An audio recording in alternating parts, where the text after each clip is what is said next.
KSU Gold.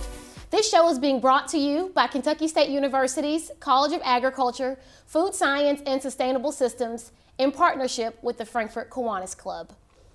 My name is Lindsay McGaha. I'm a media manager here at Kentucky State University, and I'm your host.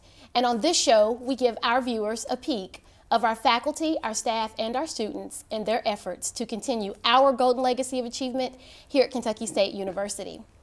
On today's show, we will speak with Jennifer Hubbard-Sanchez, a state specialist, and Dr. Lee Whittinghill, who will discuss urban agriculture and tips on how to garden in your very own backyard. But first, we'll turn our attention to Mrs. Sanchez.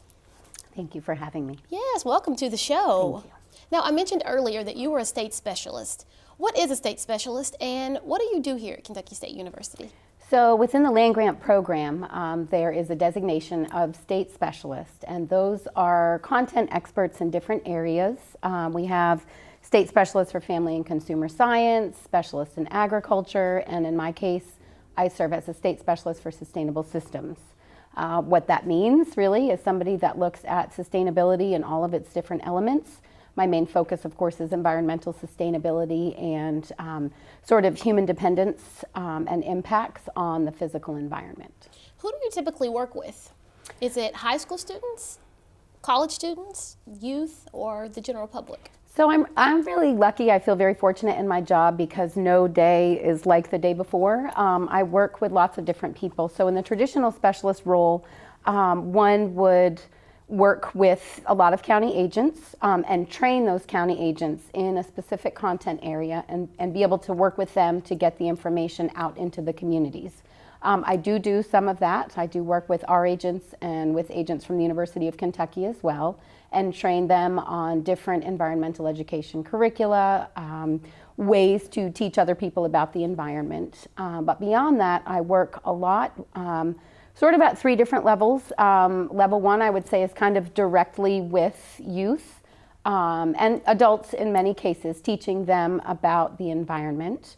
And that's maybe my favorite part, although sometimes it gets a little hectic when you have 50 or 100 kids. One day we had 75 kids out at our environmental ed center, and that maybe was a little bit much for one day, but that direct work with youth, teaching them, doing different activities and lessons on environmental education in a direct manner. The next level, I would say, is working with school teachers, other natural resource professionals, and training them in order to give them the tools to better teach about the environment. So people that work with kids, people that work with others and train others, in my state specialist role, I'm able to train those folks. And then at a third level, I also work with other leaders in the environmental education field in the state of Kentucky. So I currently serve as the chair of the Kentucky Association for Environmental Education. I'm on the Kentucky University Partnership for Environmental Education board. And so I get to work with other leaders in the field to kind of, I don't want to say oversee, but really guide and shape the direction of our field in the state of Kentucky. So it's really neat. It's kind of a multi-level project. Wow. Well, what are some of the environmental challenges that we face here in Kentucky? Environmental challenges in Kentucky. They're like anywhere. There are several. I would say, a lot of kind of the main ones would be air quality issues, air pollution, especially in our cities. And then water issues. Kentucky does have a lot of water issues. We have a lot of problems with contaminated waterways. We have a lot of beautiful rivers and lakes and streams, and unfortunately a lot of those are assessed as impaired waterways for many different reasons, as well as flooding issues. I think there's not one Kentuckian that would say we don't have a problem with flooding. That really is a big environmental issue in our state. So I would say air and water are some of our biggest problems. Well, you mentioned water, and one of the big fads that's out is drinking water from a bottle. There are so many different types of bottled water, whether it's purified water or mineral water or even spring water. Mm-hmm. Do you recommend drinking water from a bottle or bottled water, or is it safe to drink unfiltered tap water? Sure. So part of what I do, I'm going to be very honest, is, environmental education is not advocacy. So I will never tell somebody this is what you should or should not do.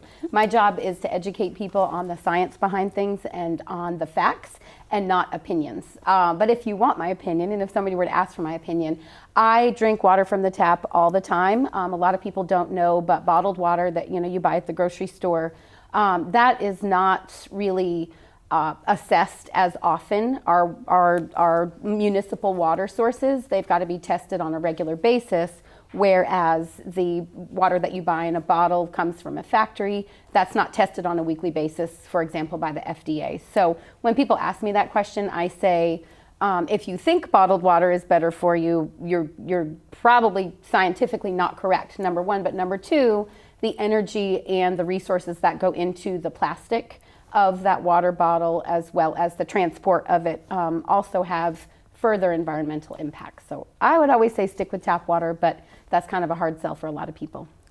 Well, when you think environment, sometimes you think energy. Of course. I think they go hand in hand. Absolutely. And I know you work with a lot of people in the community to talk a lot about ways that they can save energy in their homes. Mm-hmm. So what advice would you give to homeowners or renters on ways that they could lessen the amount of energy that they use with their home appliances?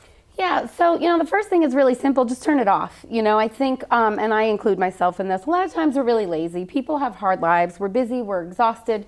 Who wants to have to walk all over the house and turn the lights off? But, again, it's not an advocacy thing, but an education thing. Everybody's trying to save money, and why would you leave your lights on? You're the one that's paying those bills. So anything that you're not using, turn it off. I know I drive my family crazy. I'm the one that always unplugs the microwave because even though you're not using it, the light that's still on there, you're paying for that. I never thought to do that. When you're gone all day for 12 Okay. hours a day, you are using energy simply to have a light on your microwave. So turning things off that you're not using, unplugging your cell phone charger, that it's called vampire energy, and that's, even though your phone's not plugged into it, your charger is still pulling energy. So turning things off, number one. Number two, kind of looking around your house at efficiency. There are groups that will come in, and we've actually partnered with some of them to do trainings for homeowners on how to make your home the most efficient. So winterizing your home in the summertime, air conditioning.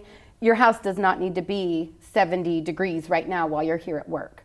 So when you leave for the day, turn it up to 78, and then when you walk in the door, turn it back down to a temperature that's more comfortable for you, and vice versa. In winter months, if it's really cold outside and you want the heat up, well, you don't need your house to be 78 degrees in the winter if you're here at work. So turn it down before you leave and then turn it back up. Things like that we really have worked a lot with different organizations to kind of train people on. Number one, it's really good for your wallet. Like, that's the main message, is you're going to save money, and then kind of the byproduct is it's also going to have a really good impact on the environment. I like it. You mentioned earlier the Environmental Education Research Center. Mm-hmm. And what is that? Many people don't know that Kentucky State has it. So what is it, and when did we get access to it? So KSU owns a 307-acre property out in Henry County, Kentucky. It's probably about 30 minutes from here, from close to downtown Frankfort. And it is a 307-acre forest that it is an environmental education and research center. KSU has had that since 2005. I now, as part of my job here at KSU, manage that center in partnership with Mr. William Baker, who is located out there all day, every day. And what we do there, we've got a fishing pond, we've got a beautiful creek, we've got hiking trails, you name it. It's just sort of kind of a hidden, just a very hidden, precious place. But we are working really hard to bring community groups and school groups.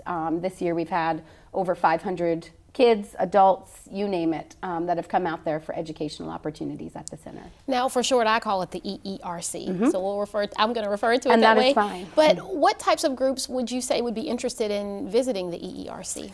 So during the school year, we do work a lot with formal classroom teachers. So teachers will call me and ask me, I'm teaching a biology class, and these are the educational standards that I'm working on. Can you all tailor activities to help me meet those standards? And so during the school year, we work a lot with formal classroom teachers. In the summertime, we work a lot with, we've worked with Boy Scouts, Girl Scouts. We've worked with a lot of different summer camps. So either those that are through the local school system or ones that are just kind of more informal. We've worked with the homeschool group. Any groups, church groups. We have a lot of groups from KSU that have gone out there for different purposes. So it really is a place for everybody, and it's a place that hopefully more people will know about and will be interested in coming out to. Well, I think the biggest question is it free? Yes, it is free. Everything that we do out there is free. All right, well, sounds good. Listen, you all stay tuned. When we come back, we're going to hear how Kentucky State University's Small Farm Grant is helping the Russellville Urban Garden Project. And we'll also take a trip to Wilson's Nursery, where we'll learn a few tips on home gardening.